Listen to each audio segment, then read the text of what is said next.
سبحان الله والحمد لله لا إله إلا الله الله أكبر سبحان الله والحمد لله سبحان الله والحمد لله لا إله إلا الله الله أكبر سبحان الله والحمد. نہایت مہربان ہے، اسی نے قرآن کی تعلیم فرمائی، اسی نے انسان کو پیدا کیا، اسی نے اس کو بولنا سکھایا.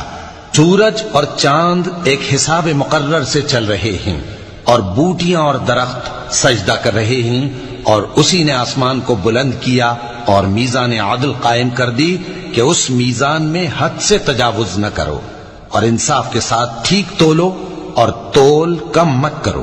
اور اسی نے خلقت کے لیے زمین بچھائی، اس میں میوے اور کھجور کے درخت ہیں جن کے خوشوں پر غلاف ہوتے ہیں، اور اناج جس کے ساتھ بھس ہوتا ہے، اور خوشبودار پھول.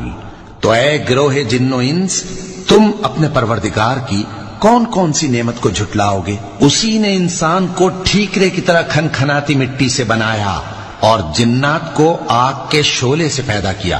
تو تم اپنے پروردگار کی کون کون سی نعمت کو جھٹلاؤ گے؟ وہی دونوں مشرقوں اور دونوں مغربوں کا مالک ہے. تو تم اپنے پروردگار کی کون کون سی نعمت کو جھٹلاؤ گے؟ اسی نے دو دریا رواں کیے جو آپس میں ملتے ہیں، مگر دونوں میں ایک آڑ ہے کہ اس سے تجاوز نہیں کر سکتے. تو تم اپنے پروردگار کی کون کون سی نعمت کو جھٹلاؤ گے؟ ان دونوں دریاؤں سے موتی اور مونگے نکلتے ہیں. تو تم اپنے پروردگار کی کون کون سی نعمت کو جھٹلاؤ گے؟ اور جہاز بھی اسی کے ہیں جو سمندر میں پہاڑوں کی طرح اونچے کھڑے ہوتے ہیں.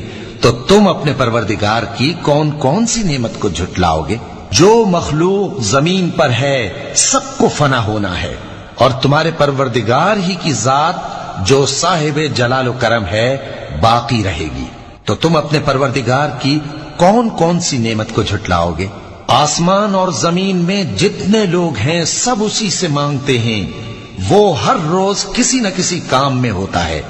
تو تم اپنے پروردگار کی کون کون سی نعمت کو جھٹلاؤ گے؟